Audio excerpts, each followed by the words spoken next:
أشهد أن محمد رسول الله.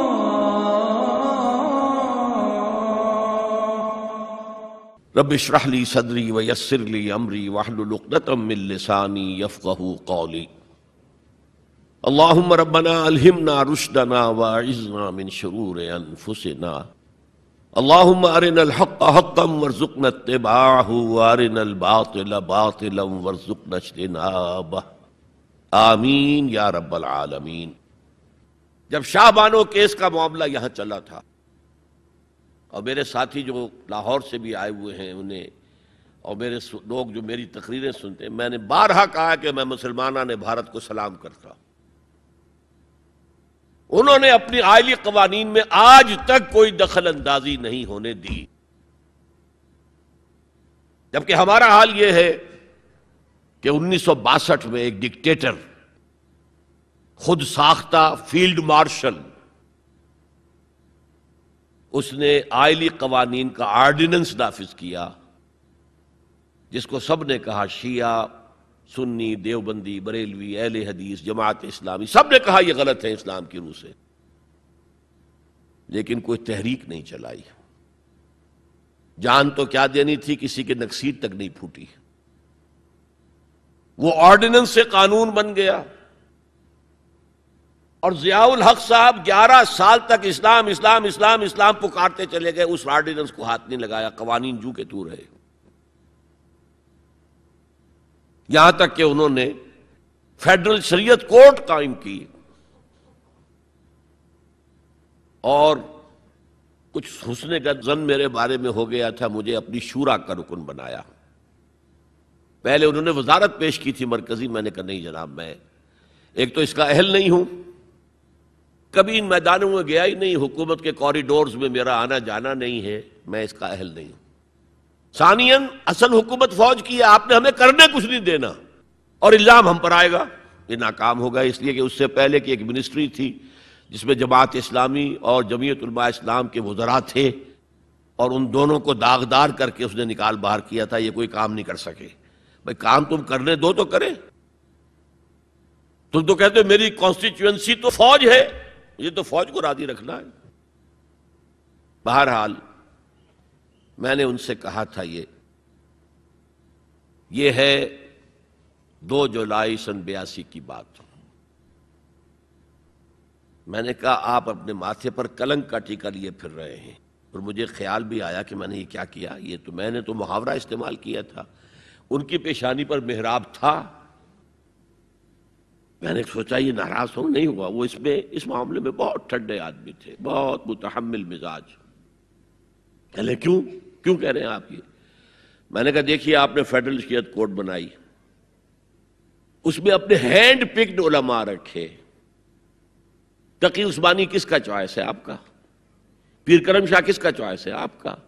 ملی غلام علی کس کا چوائس ہے؟ آپ کا۔ اور اس کورٹ کے بھی ہاتھ باندھ دیے، ویسے تو یہ 2 بیڑیاں پہنائی تھی اور 2 ہتھکڑیاں، لیکن میں اس وقت اپنی گفتگو کے حوالے سے صرف ایک کا ذکر کر رہا، آئلی قوانین پر بھی آپ کوئی بات نہیں کر سکتے۔ میں نے کہا یہ کیا؟ یہ تو انگریز نے نہیں چھیڑے تھے ہمارے، اور بھارت کا مسلمان آج تک اس کی حفاظت کر رہا ہے۔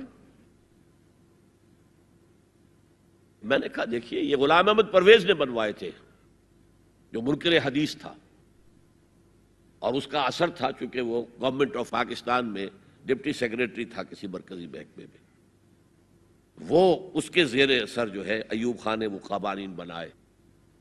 اور میں نے کہا ضیاء الحق سے کہ وہ بھی زندہ ہے، ابھی زندہ تھے، وہ عدالت میں آئے ثابت کر دیں کہ کتاب و سنت کے خلاف کوئی چیز اس میں نہیں ہے۔ میں خوش، میرا خدا خوش، میں یہ تو نہیں کہتا کہ جو میں کہوں وہ آپ کریں، لیکن آپ نے عدالت کے ہاتھ کیوں بند کیے؟ کہنے لگے کہ پھر ان خواتین کو کون مطمئن کرے گا؟ میں نے کہا اگر آپ کا سوچ کا انداز یہی ہے تو یہ میرا استعفیٰ حاضر ہے، میں آپ کی شورا میں نہیں بیٹھ سکتا، استعفیٰ دے کر آگے۔ میں جو حوالے سے بات کر رہا تھا وہ یہ کہ جب یہاں وہ ایجیٹیشن ہوا ہے، اور میں دلی میں تھا اور میں نے انگریزی اخبار میں فوٹو دیکھا تھا کہ جس قدر عظیم ایک جلسہ بمبئی میں ہوا تھا، کیپشن یہ تھا اخبار میں، اے میمتھ گیدرنگ آف بامبے مسلم، میمتھ. اور اس میں ظاہر بات ہے ایجیٹیشن کے اندر جانیں بھی دینی پڑی، سب کچھ ہوا. پھر حکومت نے گھٹنے ٹیک دیے کہ نہیں؟ اور صرف گھٹنے نہیں ٹیکے، راجیو کی یہ تقریر لوک سبھا کی ریکارڈ پر ہے کہ میں نے تو اس سے پہلے کبھی مطالعہ نہیں کیا تھا، اب اس مسئلے پر مطالعہ کیا ہے تو میں نے دیکھا ہے کہ جتنے حقوق اسلام نے عورت کو دیے کسی مذہب نے نہیں دیے. یہ بات ہے جو اسے ماننی پڑی. لیکن برابر آپ کر دیں گے تو خاندان کا ادارہ ختم ہو جائے گا. اسی لیے فرمایا گیا الرجال قوامون علی النساء فالصالحات قانتات حافظات للغیب بما حفظ اللہ. مرد حاکم ہیں عورتوں پر. نیک بیویاں وہ ہیں جو اپنے شوہروں کی اطاعت کرتی ہیں. ظاہر بات ہے کہ کوئی رائے ہے، اختلاف رائے ہو گیا ہے شوہر اور بیوی میں، بیوی دلیل سے سمجھا لے، اپیل سے سمجھا لے، جس طرح بھی سمجھا لے، منوا لے، ٹھیک ہے، اور نہیں تو اسے شوہر کی بات ماننی پڑے گی. فالصالحات قانتات، وہی لفظ جو ابھی آپ نے پڑھا، قانتین بالقانتات، فرما بردار مرد اور فرما بردار عورتیں. تو نیک بیویاں تو وہ ہیں جو اپنے شوہروں کی اطاعت گزار ہیں. اس سے وہ بانڈ جو ہے مضبوط رہتا ہے. پھر اسلام نے اتنا منصفانہ نظام کیا ہے قائم. میں نے آپ کے سامنے اقبال کا ایک مصرع پڑھا تھا،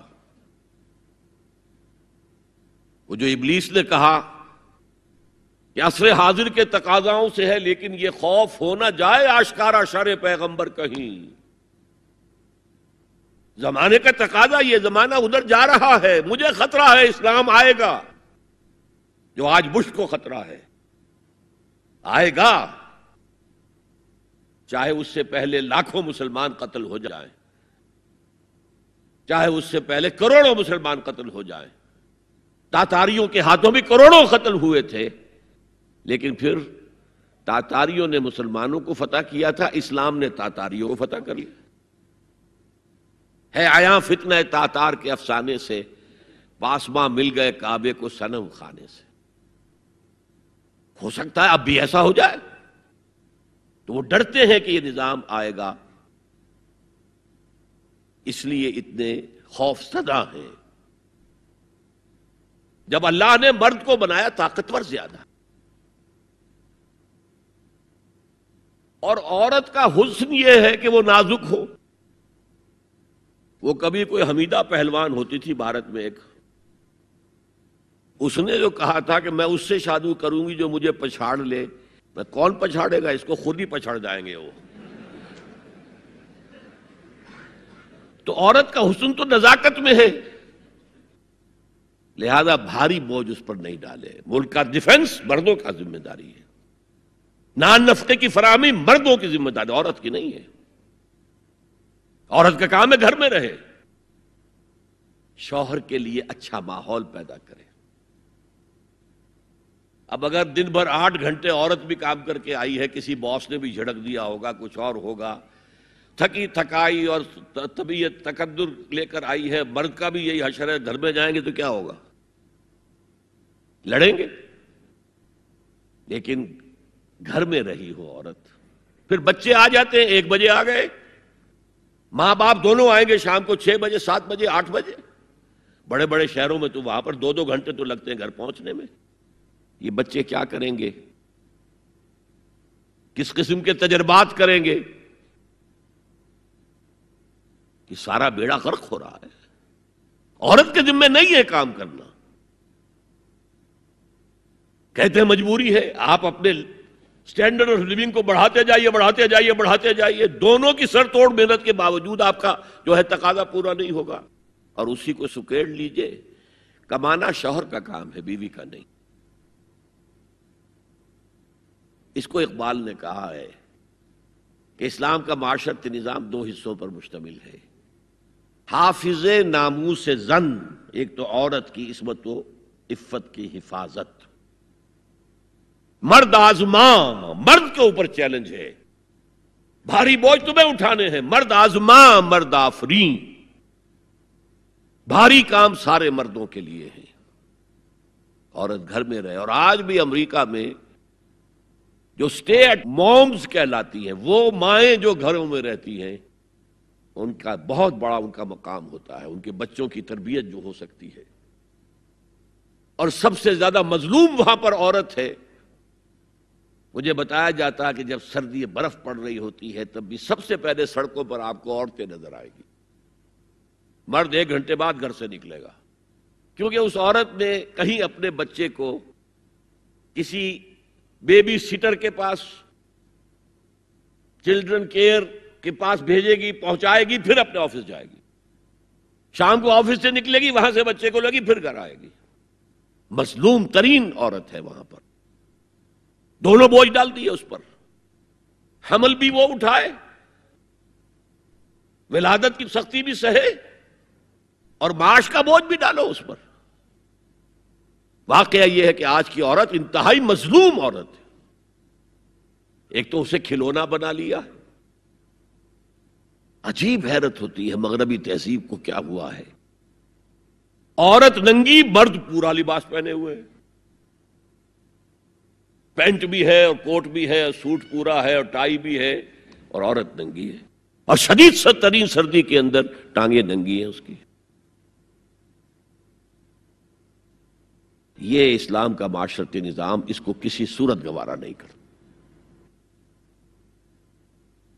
طلاق کے معاملے میں یہی فرق رکھا، مرد دے سکتا ہے طلاق، عورت لے سکتی ہے، دے نہیں سکتی۔ لے گی تو خلا کہلائے گی، یا عدالت میں جا کر ثابت کرے، یا یہ کہ کوئی ایلڈرز آف دی فیملی ہوں وہ درمیان میں آئے اور عورت کہے کہ میرا اس کے ساتھ نباہ نہیں ہو سکتا، خود طلاق نہیں دے سکتی، کیونکہ عورت کے اوپر جذباتی طور پر ہر مہینے میں چند دن ایسے آتے ہیں جو چڑچڑی ہوتی ہے، اس چڑچڑے پن میں وہ کچھ بھی کر بیٹھے، اسے طلاق کا حق نہیں دیا۔ مرد کو حق حاصل ہے، ہاں اگر ناحق طلاق دے گا اللہ کے ہاں پکڑا جائے گا۔ یہ بات جو ہے مرد اور عورت کو برابر کے طلاق کے حقوق، یہ بھی خاندان کی جڑ کھودنے کے مترادف ہے۔ اچھا، بیٹے اور بیٹی میں وراثت کا فرق ہے، کیوں؟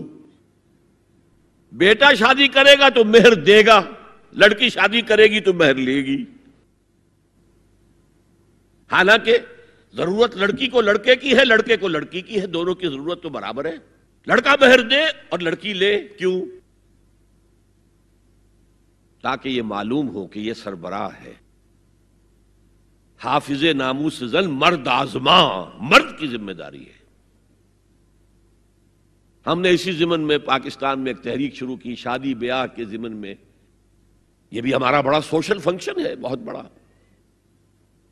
اور اس میں فضول خرچیاں ہو رہی ہیں، حرام کی کمائی ہوئی کمائی جو ہے وہ پانی کی طرح بہائی جاتی ہے۔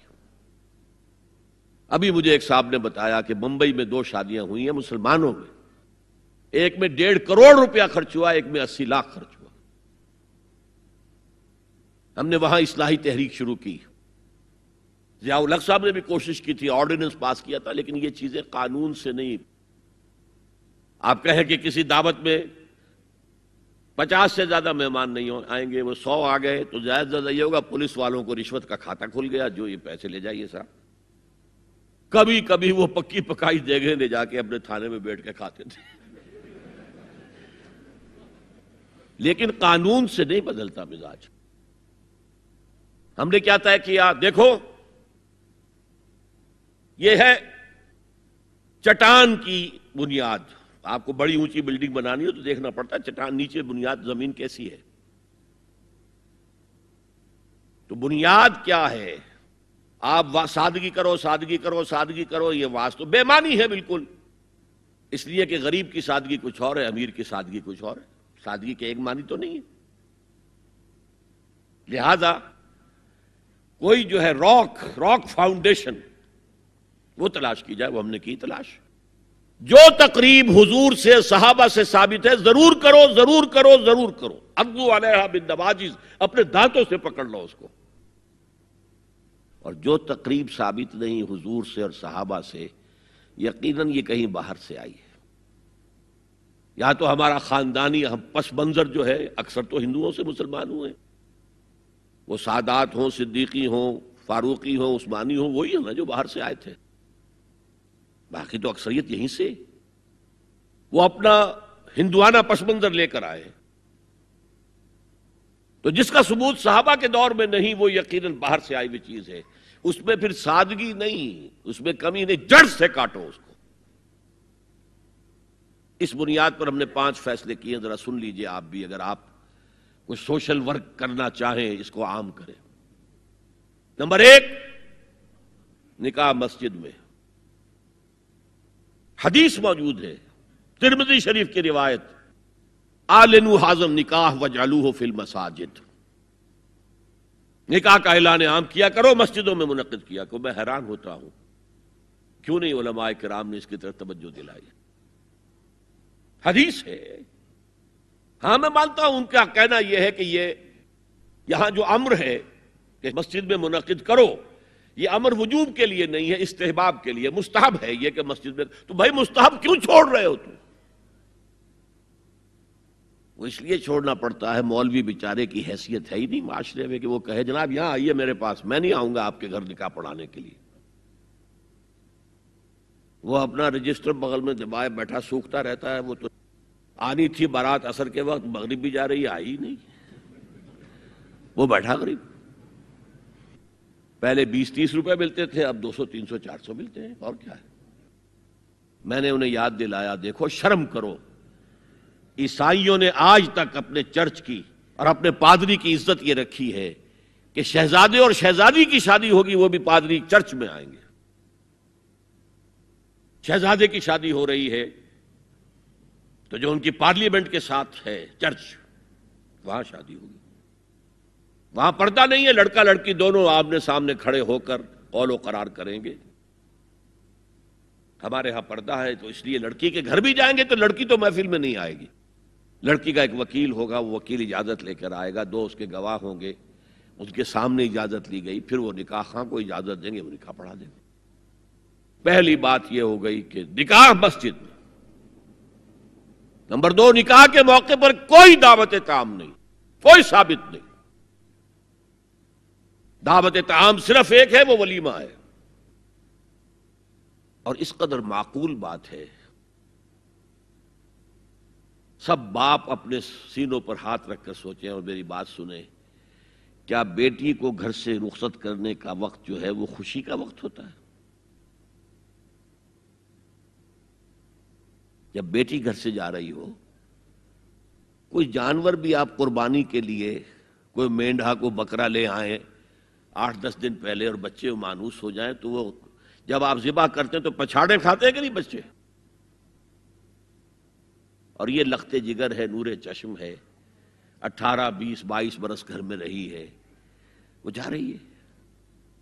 خوشی نہیں ہے وہاں، صرف یہ ہوتا ہے اے سائی آف ریلیف کہ ایک ذمہ داری کا بوجھ تھا، اللہ نے آج پورا کرا دیا، اتروا دیا بوجھ. پھر بھی اندیشہ ہوتا ہے، پتہ نہیں مزاج ملے نہ ملے، نئے ماحول میں جا رہی ہے، وہاں جا کر ایڈجسٹ ہو یا نہ ہو، اندیشے پھر بھی ہوتے ہیں ذہن کے اندر. تو ان سے مرغ پلاؤ کھانا اور متنجن کھانا کوئی معقول بات نہیں ہے. معقول بات کیا ہے؟ لڑکا، اس کا گھر آباد ہوا ہے، وہ ولیمہ کرے، اس پر باقاعدہ حدیث اولبو ولو بشاتن، ولیمہ ضرور کرو چاہے ایک ہی بکری ہو تمہارے پاس، ذبح کرو، کاٹو، کھلاؤ گوشت اپنے دوستوں کو، احباب کو. یہاں تک کہا کہ بیست طعام الولیمہ، برا کھانا ہے ولیمے کا کہ اس میں غریبوں کو نہیں بلایا جاتا. ظاہر بات ہے مسلی کھلانے کے لیے تو ولیمہ نہیں ہوتا، اپنے احباب کو، دوستوں کو بلایا جاتا ہے. پھر بھی میں تم سے کہتا ہوں کہ جسے ولیمے کے لیے بلایا جائے وہ اگر نہیں جائے گا تو اللہ اور اس کے رسول کے حکم کی نافرمانی کرے. تو جس رسول نے اتنی تفصیل سے حکم دیا ہو ایک دعوت کا، وہ دوسری دعوت میں بھی خیر ہوتا میں بیان کرتا. جب نکاح مسجد میں اور کوئی دعوت تعام نہیں تو بارات کا تصور خلاص. بارات کس بلا کا نام ہے؟ قرآن میں تو کوئی ذکر ہی نہیں، عربی میں یہ لفظ ہی نہیں. اجتماع طرفین مسجد میں ہوا، نکاح ہوا.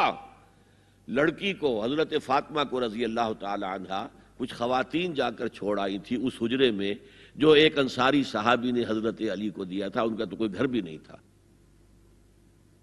کوئی حضرت علی آئے ہوں اور آ کر وداع کرا کے لے کے گئے ہوں، کچھ بھی نہیں. چوتھی چیز، جہیز کا کوئی تصور اسلام میں نہیں. خالص ہندوانہ رسم، خالص ہندوانہ رسم، خالص ہندوانہ رسم. ہندوؤں میں کیوں ہے؟ وہ اس لیے ہے، معقول بات ہے کہ لڑکی کا وراثت میں کوئی حصہ ہے ہی نہیں. وہ تو جب گھر سے نکل رہی ہے کچھ دے دلا کے رخصت کر دو. دان دہیج یہ خیرات ہے، لڑکی کا حق کوئی نہیں ہے گھر پر. اسلام میں تو لڑکی وارث ہے. والد فوت ہوں گے، وراثت تقسیم ہوگی. والدہ فوت ہوں گی، کوئی ان کی ہے ملکیت، وہ تقسیم ہوگی. شادی کے موقع پر کوئی جہیز اسلام میں نہیں، قطعاً نہیں. غلطی سے حضرت فاطمہ کے جہیز کو جہیز کہہ دیا گیا. وہ جہیز کیا تھا؟ ایک پیسہ بھی حضور کے اپنی جیب سے نہیں تھا. اس شادی میں خاص بات کیا تھی کہ دولہا کے ولی بھی حضور ہی ہے. اور کون ہے؟ علی کا کون تھا مدینے میں؟ اور دلہن کے والد بھی حضور ہیں. اب حضور پوچھتے ہیں حضرت علی سے، تمہارے پاس مہر دینے کے لیے کچھ ہے؟ عرض کیا میرے پاس تو کچھ نہیں. وہ فقراء صحابہ میں سے تھے. فرمایا مہر تو دینا ہے. تمہارے پاس ایک زرہ ہوتی تھی؟ جی ہاں زرہ تو ہے. انہوں نے یہ سمجھا زرہ تو جہاد کے لیے ہے، کوئی وہ دولت تو نہیں ہے. فرمایا جاؤ اسے بیچو یا گروی رکھ کے قرض لے کر آؤ. وہ گئے، حضرت عثمان نے خرید لی اور کچھ دنوں کے بعد واپس کر دی ہدیتاً. یہ زرہ میں ہدیہ آپ کو کر رہا ہوں. اس وقت اگر کہتے چھوڑو علی، کہاں تو لو میں پیسے دے دیتا ہوں تمہیں، تو ان کی طبیعت پر بار ہوتا. اس پیسے سے حضور نے کچھ پیسے گھر بھیجے اندر، دلہن کو ذرا تیار کر دو. اور کچھ پیسوں سے وہ ایک گدا جس میں کھجور کی کھال بھری ہوئی تھی، اور 2 تکیے جس میں کھجور کی کھال بھری ہوئی تھی، ایک مشکیزہ، کنویں سے پانی تو لانا ہی ہے نا، ایک چکی، جو ہو یا گیہوں ہو پیسنا تو ہے نا، کوئی 1-2 برتن اور. اللہ اللہ خیر صلاح. یہ تھا جسے جہیز کہتے ہیں، جس میں ایک پیسہ بھی حضور کا شامل نہیں ہے. وہ حضرت فاطمہ کا مہر تھا جس سے بنایا گیا. ورنہ مدینے ہی میں دوسری آپ کی صاحبزادی کا نکاح حضرت عثمان سے بھی ہوا. کہیں ذکر ہے جہیز کا؟ حضرت عثمان کا گھر بھرا ہوا، ہر چیزیں موجود، وہاں تو کسی جہیز کا تذکرہ نہیں. بہرحال یہ شادی کو آسان کرو، زنا کو مشکل بناؤ. یہاں شادی کے لیے 9 من تیل ہوگا تو رادھا ناچے گی. ورنہ یہ کہ بڑی ہو رہی ہے، عمر ہو رہی ہے، سب کچھ ہو رہا ہے، لیکن کچھ تقاضے تو ہے نا، آخر کچھ تو کرنا ہوتا ہے نا. آخر کچھ نہ کچھ لوگوں کو تو کھانا کھلانا ہی ہوتا ہے نا. بارات تو آخر آئے گی ہی نا، کچھ نہ کچھ تو دینا ہی ہوگا. کچھ جوڑے کپڑے، کچھ یہ. اسلام کا فلسفہ جو میں نے 4-5 باتیں آپ کو بتا، فلسفہ یہ ہے کہ لڑکی کے باپ پر ایک پیسے کا بوجھ نہیں. اس نے لڑکی پال پوس کے تمہارے حوالے کر دیا، اب اور کیا چاہتے ہو تم؟ سارا مرد آزماں، مرد آفرین، مرد کو چیلنج دیا ہے، تم مرد ہو، مہر تم دو گے. اور سب سے بڑھ کر کیا ہو رہا ہے آج کل بھی ہوتا ہے، وہ ہمارے ایک کچھ کام ہوتے ہیں اسلامی، وہ بھی ہے، کچھ وہی ہندوانہ پس منظر. نکاح کی محفل میں چھوارے کون لے کے آتا ہے؟ جی لڑکے والے. اور پلاؤ کن سے کھاتے ہیں؟ بھائی جس کو تمہیں مرغ پلاؤ کھلا رہا ہے وہ چھوارے نہیں بانٹ سکتا تھا؟ یہ ہے اسلام اور غیر اسلام کا امتزاج. چھوارے لڑکے والے لے کر آئیں گے. اور پھر دعوت اڑائیں گے لڑکی والوں کی طرف سے۔ میں نے سنا ہے، میں اس کی تصدیق نہیں کر سکتا، کہ میوات میں جو مسلمان تھے، جو شدی کی تحریک جن پر چلائی گئی تھی، اور بہت سے لوگ شدی ہو بھی گئے تھے، اور اس فتنے کے مقابلے کے لیے مولانا محمد الیاس رحمۃ اللہ علیہ نے یہ تبلیغی سلسلہ شروع کیا تھا۔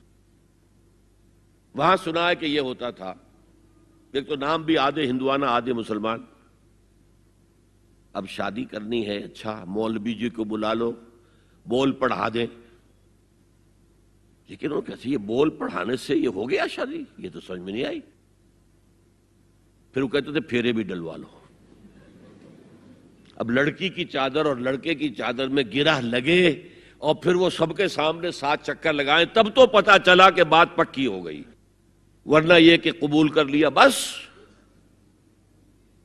واللہ عالم یہ لطیفہ ہے یا واقعہ ہے، لیکن یہ مجھے سنایا ہے بعض لوگوں نے کہ یہ وہاں ہوتا تھا، اطمینان نہیں ہوتا تھا، یہ بول کہنے سے بات ہو گئی۔ بہرحال اب میں آ رہا ہوں تیسرے موضوع پر، اس کا تعلق بھی بنیادی طور پر خاندانی نظام کی مضبوطی کے لیے۔ خاندانی نظام مضبوط رہے گا جبکہ شوہر اور بیوی کی جتنی جنسی دلچسپی ہے وہ صرف آپس میں مرکوز ہو، شوہر کی بیوی پر، بیوی کی شوہر پر۔ ادھر ادھر نگاہیں جائیں گی، کوئی عورت دیکھی نگاہوں میں کھب گئی، وہی خواب میں آئے گی، اپنی بیوی کی طرف سے توجہ ہٹ جائے گی، اور یہ چیز، وہ بانڈ آف لو جو ہے بٹوین دی اسپاؤسز، اس کو کمزور کر دے گا۔ جنسی آوارگی نہ ہو، عورت کو چھپا کر رکھا جائے، وہ مستورات ہمارے ہاں کہلاتی تھی، مستورات۔ پردے کا جو احکام ہے اس جنسی بے راہ روی کو روکنے کے لیے، حسن کہتے ہیں عربی زبان میں قلعے کو، اور جو عورت ان تمام پردوں میں ہے، پردے کہہ رہا ہوں میں، ایک نہیں، اس کو محسنہ کہتے ہیں کہ وہ قلعے کے اندر ہے۔ یا تو وہ خاندان کے اندر رہ رہی ہے، بھائیوں کی اور باپ کی پشت پناہی حاصل ہے اسے، وہ اس کی عصمت و عفت کے محافظ ہیں، یا وہ شوہر کے گھر میں آ گئی ہے تو وقرن فی بیوتکن، اپنے گھروں کے اندر رہو وقار کے ساتھ، تو وہ ایک قلعے کے اندر ہے، محسنات۔ اب دیکھیے اس زمانے کی منافقت سب سے بڑی کیا ہے۔ ایک طرف نفسیات میں کہتے ہیں کہ فرائیڈ بابا آدم ہے جدید نفسیات کا، اور وہ کہتا ہے کہ انسانوں میں سب سے بڑا جذبہ، سب سے بڑا موٹیو جنسی ہے۔ اللہ نے بڑی کشش رکھی ہے،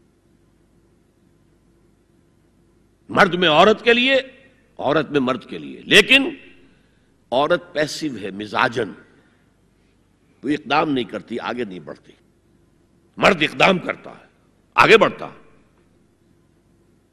یہ جو کشش ہے،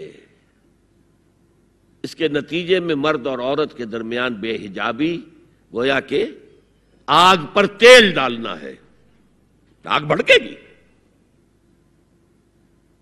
اسلام نے اس کو روکا ہے، پورا نظام اس کا معاشرتی، ایک بہت بڑا پردہ پورے معاشرے میں ہے، بہت بڑا پردہ، جیسے یہ چھوٹا سا پردہ آپ کو نظر آ رہا ہے نا، ادھر عورتیں ادھر مرد ہیں۔ اسلامی معاشرہ سیگریگیٹڈ ہے، مخلوط معاشرہ نہیں ہے۔ عورتوں کا اپنا دائرہ کار ہے، مردوں کا اپنا ہے، کما کر لانا مرد کا کام ہے، عورت کا کام نہیں ہے۔ وہ گھر میں خوش اسلوبی کے ساتھ رہے، اچھے انداز میں پکائے، شوہر کا استقبال مسکراہٹ کے ساتھ کرے، جب وہ گھر واپس آ رہا کام کر کے، بچوں کی دیکھ بھال کرے۔ اور اس اعتبار سے میں کہا کرتا ہوں، قوم کا حال جو ہے پریزنٹ، یہ مردوں کے حوالے، اور قوم کا مستقبل عورتوں کے حوالے۔ مستقبل اگلی نسل، اس کی صحیح تربیت ہوگی، ماں کے دودھ کے ساتھ اس کے اندر اسلام اور ایمان کے جذبات جائیں گے۔ آج تو وہ دودھ پلانا بھی ختم ہوا، بوتل کا دودھ، ڈبے کا دودھ، جس کی وجہ سے ریسرچ یہ بتاتی ہے کہ کینسر آف بریسٹ کا سب سے بڑا سبب جو ہے دودھ نہ پلانا ہے، سب سے بڑا۔ اس لیے کہ اللہ تعالیٰ نے ہر عضو کا ایک فنکشن رکھا ہے، آپ فنکشن روک دیں گے اس میں خرابی آئے گی۔ آپ آنکھوں پر 1 سال تک پٹی باندھے رکھیے، آپ کی بینائی زائل ہو جائے گی، کیا کرنا پھر اب اس کا؟ آپ یہاں پر پلاسٹر چڑھا دیجئے، 1 سال تک جوڑ آپ کا جام ہو جائے گا، اب نہیں آپ کھول دیجئے پلاسٹر، وہ ہلے گا نہیں۔ تو اس اعتبار سے وہ جو اقبال کہتا ہے مادران را اسوہ کامل بطول، حضرت فاطمہ زہرا ماؤں کے لیے کامل اسوہ حضرت فاطمہ رضی اللہ تعالیٰ عنہ۔ آسیہ گرداں و لب قرآن سرا، وہ چکی پیستی تھی اور زبان سے قرآن پڑھتی جاتی تھی۔ اور میں نے اپنے بچپن میں ایسی خواتین کو دیکھا ہے جو چکی پیس رہی ہیں، قرآن پڑھ رہی ہیں اور چھاتی سے بچہ چمٹا ہوا دودھ پی رہا ہے۔ وہ جو دودھ اس بچے کے حلق میں جا رہا ہے، پیٹ میں جا رہا ہے، اس کی کیا تاثیر ہوگی؟ بطول باش و پنہا شو ازی عصر کہ در آغوش شبیر بگیری، اے مسلمان عورت بطول بن جا، زہرا بن جا، اور اس عصر سے پنہا ہو جا، چھپ جا، علیحدہ ہو جا، تاکہ تیرے آغوش میں حسین جیسا بچہ پیدا ہو۔ یہ پہلا ہے حجاب، سیگریگیشن آف سیکسز۔ میں نے ضیاء الحق صاحب سے کہا تھا، کیونکہ ان کی شورا میں شمولیت کی میں نے جو ہے دعوت قبول کر لی تھی، مشورہ دینا ہے۔ میں اپنے مسجد کے ممبر سے بھی مشورے بھی دیتا ہوں، تنقیدیں بھی کرتا ہوں۔ جیسے انگریزی کا محاورہ right from the horse's mouth, تو right into the horse's ears کچھ کہا جا سکے تو اچھی بات ہے۔ میں نے ان سے کہا آپ نے پی آئی اے کو ڈرائی کر دیا، شراب بند کر دی، اچھا کام کیا، بہت عمدہ کیا۔ دنیا تو یہی کہے گی نا کہ دقیانوسی ہیں، چلیے برداشت کریں۔ لیکن یہ ایئر ہوسٹسز جو جاتی ہیں کرو کے ساتھ اور 2 ہفتے باہر رہتی ہیں، یہ کون سے اسلام کی روح سے جائز ہے؟ عورت محرم کے بغیر حج کو نہیں جا سکتی، محرم کے بغیر عمرے کے لیے نہیں جا سکتی، اور یہ قانون تھا پاکستان میں۔ میں نے کہا آپ عورت کو نہیں جانے دیتے حج کے لیے، حالانکہ وہ ادھیڑ عمر کی ہوتی ہیں، عموماً بوڑھی ہوتی ہیں۔ ہمارے یہاں جوانی میں کون کرتا ہے حج؟ بہت شاذ۔ یہ تو آپ کو نظر آئے گا جاوا، سماٹرا، انڈونیشیا، ملائیشیا، وہاں سے جوان جوڑے نکاح کے بعد پہلا کام حج۔ کہ ہمارے ہاں سے تو بڈھے ٹھیرے گئے ہوئے ہوتے، اور پہلے زمانے میں تو ان کو رخصت کر دیتے تھے کہ بس رخصت ہی ہو جائیں گے، یہ اب واپس نہیں آئیں گے اب۔ تو میں نے کہا یہ کون سا اسلام ہے؟ خاموش، چپ۔ میں نے کہا یہ ناشتے کی ٹرے اور کھانے کی ٹرے مرد نہیں رکھ سکتے سامنے۔ میرے خلاف باقاعدہ خواتین نے جلوس نکالے پاکستان میں جب میں نے پردے کی بات کی۔ گورنر سندھ کی بیوی جو ہے اس نے لیڈ کیا جلوس کو، میں طالبہ کیا کہ ان کی ٹیلی ویژن کے اوپر جو ہے ان کا سامنے آنا بند کیا جائے۔ میں نے کہا ٹھیک ہے۔ بدا الاسلام غریبا ویسعود کما بدا فطوبی للغرباء۔ اسلام شروع ہوا تھا تو اسی حالت میں تھا کہ کوئی اس کو جانتا پہچانتا نہیں تھا، پھر جب اسلام غالب ہو گیا تو طاقتور کے تو سبھی دوست ہیں، سبھی پہچاننے والے، لیکن ان قریب اسلام پھر غریب ہو جائے گا۔ تو جو اسلام کی غربت کے ساتھ خود غریب ہو جائیں ان کے لیے مبارکباد۔ اسلام کا دامن نہ چھوڑیں، چاہے انہیں کہا جائے کہ یہ تو بڑے ہی دقیانوسی لوگ ہیں، بڑے کٹر لوگ ہیں۔ میں نے اس زمانے میں چیلنج کیا تھا، مجھے بتاؤ کیا فرق واقع ہوتا ہے؟ آپ کہیں گے عورتوں کو اگر ہم گھر میں بٹھائیں تو ہماری اکانومی سفر کرے گی، آدھی ہماری جو ہے لیبر وہ کام نہیں کرے گی. میں نے کہا where there is a will there is a way. Cottage industry کا انتظام کرو. نمبر 1 گھروں میں بیٹھ کر کام کریں. دوسری جنگ عظیم کے دوران ایک بڑا علاقہ تھا دلی میں جس کا ہر گھر کارخانہ بنا ہوا تھا. کرخندار، یہ ایک قوم کا نام پڑ گیا. کرخندار.